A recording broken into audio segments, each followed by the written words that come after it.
High, hello, Namaste from Indian किचनमध्ये आपलं मनापासून स्वागत. आजच्या भागातही आपण काही उपवासाचे पदार्थ बघणार आहोत. त्यात आपण आज पहिल्यांदा बघणार आहोत भगर आणि शेंगदाण्याचं कालवण कसं करायचं. त्याकरता आपण इथे घेतलेली आहे भगर.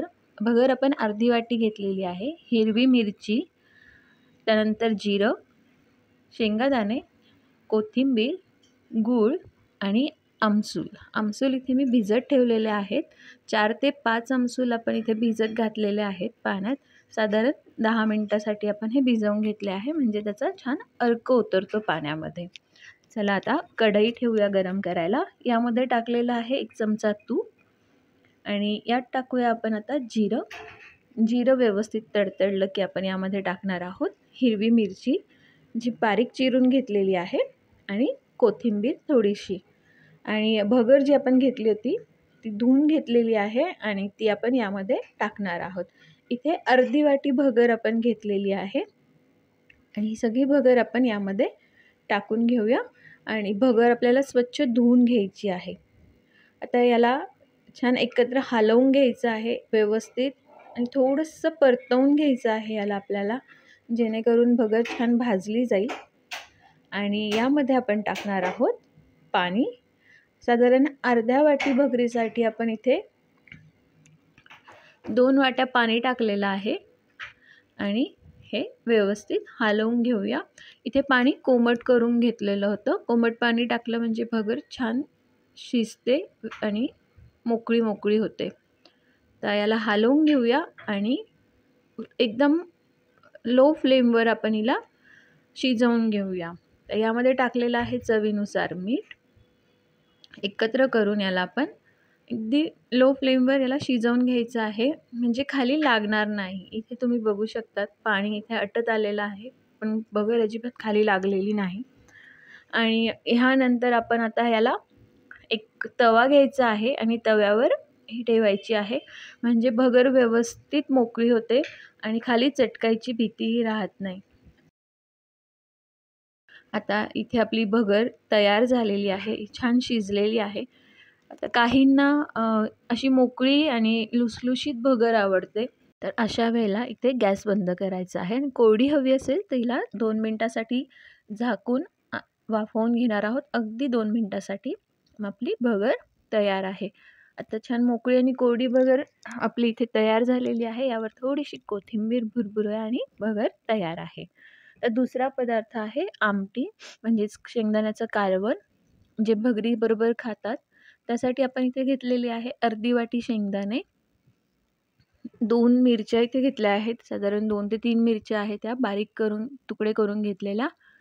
त्यानंतर यामध्ये टाकणार आहोत थोडीशी कोथिंबीर आणि चवीनुसार मीठ आपल्याला यामध्ये टाकायचं आहे. गूळ आणि आमसुलाचं हे जे पाणी आपण करून घेतलं होतं हे फोडणीच्या वेळेला लागेल. तर चवीनुसार मीठ आपण यामध्ये टाकलं आहे आणि हे वाटण बारीक करून घेऊया. हे वाटण तयार आहे आपलं. आता ह्याला एकसारखं करून घेऊया आणि फोडणीसाठी आपण एक जाडबुडाचं पातेलं घेणार आहोत. त्यामध्ये 1 चमचा तूप टाकलेलं आहे.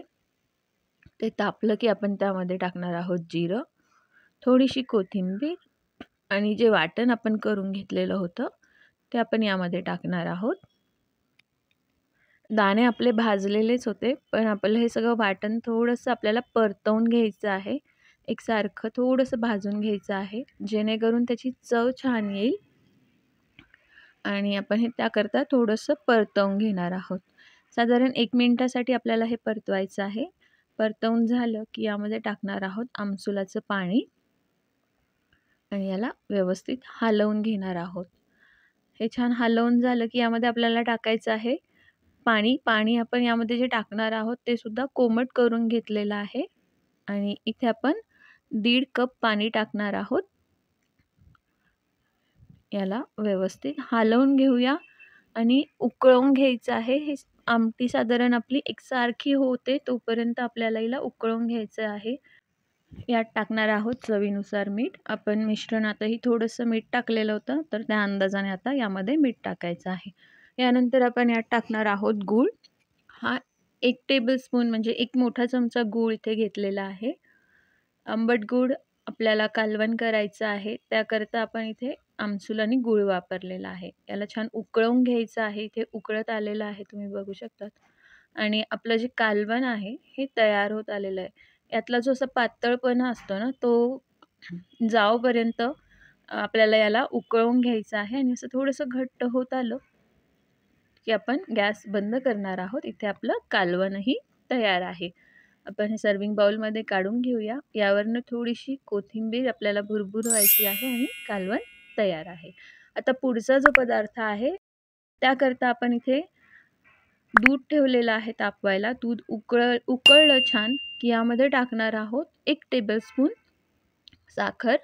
आपल्याला जास्त गोड करायचं नाही आहे, त्यामुळे आपण थोडंसं त्याच्यामध्ये साखर टाकलेली आहे. थोडे ड्रायफ्रूट टाकून घेऊयात आणि दूध उकळतं आहे तोपर्यंत आपण इकडे पुढची तयारी करूयात त्या पदार्थाची. इथे आपण एक आंबा घेतलेला आहे, जो मी चिरून घेतला आहे. याचा पल्प तयार करून घ्यायचा आहे, त्यामुळे आपण मिक्सरला हे बारीक वाटून घेणार आहोत आणि हे एका बाउलमध्ये काढून घेऊयात. आता हे मी बाउलमध्ये काढते. तोपर्यंत तुम्ही आत्तापर्यंत जो बघितलेला व्हिडिओ आहे तो आवडत असेल तर लाईक करा, शेअर करा. चॅनलवर नवीन असाल तर सबस्क्राईब करायला विसरू नका आणि शेजारील बेल आयकॉनवर क्लिक करा, म्हणजे येणाऱ्या अशाच नवनवीन रेसिपींचं नोटिफिकेशन तुम्हाला मिळत राहील. आता इथे आपण हे शिंगाड्याचं पीठ घेतलेलं आहे. तुमच्याकडे जे फराळाचं पीठ अवेलेबल असेल ते तुम्ही वापरू शकतात. मग इथे तुम्ही साबुदाणाही वापरू शकतात किंवा राजगिऱ्याचं पीठही वापरू शकतात. आणि हे आपल्याला इथे एकत्र करायचं आहे. आता इथे आपल्याला याची भजी काढून घ्यायची आहेत. तर साधारण आपलं जे भज्यांचं पीठ असतं इतकं सैलसर आपल्याला याला भिजवायचं आहे. तर इथे मी साधारण 1 चमचा पीठ यामध्ये टाकलेलं आहे आणि हे तयार आहे. तर हलवून आपण हे एकत्र करून घेतलेलं आहे. तेल तापलेलं आहे आणि हे तेलामध्ये आपण आता भजी सोडून घेऊयात. भजी करताना आपल्याला गॅस अगदी तेल तापवून घ्यायचं आहे आणि गॅसची फ्लेम स्लो करायची आहे. एकदम हाय फ्लेमवर आपल्याला ही भजी तळायची नाही आहेत, नाहीतर ही वरून लाल लाल होतील आणि आतमध्ये कचरट राहतील. तर आपण हे सगळे भजे यामध्ये सोडून घेऊया आणि हे अगदी लो फ्लेमवर याला हलक्या हाताने छान तळून घेऊयात. पीठ टाकताना काळजी घ्या, खूप घट्ट पीठ बनवू नका, नाहीतर ते आतमधून असे पिठाळ होतात आणि बाहेरून फक्त त्याचं कवर तेवढं तळलं जातं. तर तसं होऊ नये म्हणून आपल्याला पिठाचं प्रमाण व्यवस्थित ठेवायचं आहे. तर इथे एका आंब्यासाठी मी 1 चमचा पीठ वापरलं होतं. आता इथे तुम्ही बघू शकता भजी आपली छान तयार झालेली आहेत. आपण ही काढून घेऊयात. अगदी लो फ्लेमवर आपण यांना तळून घेतलेलं आहे. तोपर्यंत आपलं इकडे दूधही गार झालेलं आहे. हे आपण एका सर्व्हिंग बाउलमध्ये काढून घेऊया. यातलं थोडंसं दूध मी सर्व्हिंग बाउलमध्ये काढून घेतलं आहे. आता भजी टाकताना काळजी घ्यायची की दूध आपलं गार झालेलं हवं, म्हणजे मग भजी अगदीच मऊ होणार नाही आणि त्यामध्ये विरघळणार नाहीत. आता हे आपण यामध्ये असे छान टाकून घेऊयात आणि सजवण्यासाठी तुम्ही इथे गुलाबाच्या पाकळ्या वापरू शकतात. आपली आंबा बासुंदी तयार आहे. पुढचा पदार्थ आहे भरली मिरची. याकरता आपण इथे घेतले दाणे, हिरवी मिरची, ओलं खोबरं. इथे तुम्ही साधं खोबरं वापरलं कोरडं आपलं रोजचं तरीही चालेल. जिरे, शिंगाड्याचं पीठ आणि कोथिंबीर, मिरच्या ज्या आपण भरण्यासाठी वापरतो, भरल्या मिरच्या बनवतो त्यासाठी. आता आपलं इथे वाटण आपल्याला तयार करून घ्यायचं आहे. यासाठी आपण मिक्सरच्या याच्यात भांड्यात आपण खोबरं काढून घेणार आहोत, मिरची काढणार आहोत. साधारण इथे मी 2 मिरच्या घेतलेल्या आहेत. आपली जी भरायची मिरची आहे ती कमी तिखट आहे अगदीच, म्हणून आपण थोडंसं चवीकरता इथे मिरची वापरणार आहोत. त्यानंतर 2 चमचे कोथिंबीर यामध्ये टाकलेली आहे. 1 चमचा जिरं यात टाकून घेणार आहोत आणि साधारण 1 मोठा चमचा शेंगदाणे आपण यामध्ये वापरलेले आहे आणि चवीनुसार मीठ टाकणार आहोत. हे मीठ टाकताना आपण जे आपलं आता वाटण तयार करणार आहोत त्याच्या चवीने आपल्याला इथे टाकायचं आहे. आता आपलं वाटण इथे तयार आहे आणि हे आपण ह्या प्लेटमध्ये काढून घेऊया आणि मिरच्या भरायला घेऊया. मिरच्या भरताना आतमध्ये पोट चिरून घ्यायचं आहे, म्हणजे एक साईडला तिला काप मारून घ्यायची आहे आणि आतल्या ज्या बिया आहेत त्या आपण काढून घेतलेल्या आहेत. आणि आता हे सगळं मिश्रण आपण ह्या मिरचीमध्ये असं छान दाबून दाबून भरून घेणार आहोत. असं आपल्याला हे व्यवस्थित यामध्ये दाबून भरायचं आहे व्यवस्थित, जेणेकरून ते बाहेर पडणार नाही आणि तळताना आपल्याला त्रास होणार नाही. या पद्धतीने आता सगळ्या मिरच्या आपण अशाच भरून घेणार आहोत. आणि यासाठी आपण जे पीठ लागणार आहे ते शिंगाड्याचं पीठ इथे वापरलेलं आहे. मी भज्यांसाठी सांगितलं तसंच तुम्ही इथे तुमच्या आवडीने पीठ वापरू शकतात. इथे साबुदाण्याचं पीठ घेतलं तरी चालेल, राजगिरा पीठ वापरलं तरीही चालेल. मी शिंगाडा पीठ घेतलेलं होतं तेच आता याच्यासाठीही वापरणार आहे. तर आपण भज्यांसाठी म्हणजे जेव्हा आपण मिरचीची भजी बनवतो त्यासाठी जसं कन्सिस्टन्सी असते आपली पिठाची तशीच आपल्याला इथे ठेवायची आहे. इथे मी साधारण 2 चमचे शिंगाड्याचं पीठ घेतलेलं आहे. 5 मिरच्यांसाठी एवढं पुरेसं आहे. आणि याला आपण घट्टसर असं छान आपलं हे मिश्रण बनवून घेणार आहोत. आता पिठामध्येही थोडंसं मीठ टाकलेलं आहे. आपण मुळात मिश्रणात मीठ टाकलेलं आहे, त्यामुळे जास्त मीठ टाकायची गरज नाही. फक्त पिठाच्या चवीकरता आपण थोडंसं इथे मीठ टाकणार आहोत.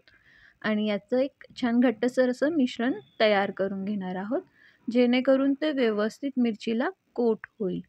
आता तेल आपलं इथे तापलेलं आहेच. यामध्ये आपण ही मिरची बुडवूया आणि तळण्यासाठी तेलात टाकूया. याच पद्धतीने सगळ्या मिरच्या आपल्याला यामध्ये टाकून तळून घ्यायच्या आहेत. गॅस छान स्लो फ्लेमवर ठेवायचा आहे, म्हणजे परत तेच की आपलं वरचं जे कवर आहे ते लाल होणार नाही, पण छान तळलं जाईल. आता ही मिरची ना खूप छान लागते खायला. अगदी वरून कुरकुरीत आणि आतमधून सॉफ्ट असते. आणि आपण जे सगळं पदार्थ बनवलेले आहेत त्याच्यासोबत चवीला अशी साईडला छान मस्त लागते. आपल्या सगळ्या मिरच्या इथे तयार आहेत. आता आपले जवळजवळ सगळे पदार्थ तयार झालेले आहेत. इथे आपली आंब्याची बासुंदी तयार आहे. नंतर कालवण तयार आहे. भगर आपण डिशमध्ये काढून घेऊयात. आणि इथे आपली भगरही तयार आहे छान. भगर आपली डिशमध्ये काढून घेऊयात. तळलेली मिरची आपल्याला पानात साईडला ठेवायची आहे. आणि हे मिरची तळत असताना मी थोडंसं इकडे वाळवण होतं, वाळवणाचे जे पदार्थ होते जसं वेपर्स, चकली, साबुदाण्याचे पापड हे पण थोडे थोडे तळून घेतलेले आहेत. तर इथे आपली ही उपवासाची अशी छान सगळी डिश तयार आहे वेगवेगळ्या पदार्थांबरोबर. तर तुम्हीही नक्की करून बघा. कुठला पदार्थ आवडला नक्की कळवा. लाईक करा, शेअर करा, सबस्क्राईब करायला विसरू नका. शेजारील बेल आयकॉनवर क्लिक करा, म्हणजे येणाऱ्या नवीन रेसिपीज तुम्हाला बघायला मिळतील. भेटूया पुढच्या व्हिडिओत. तोपर्यंत नमस्ते.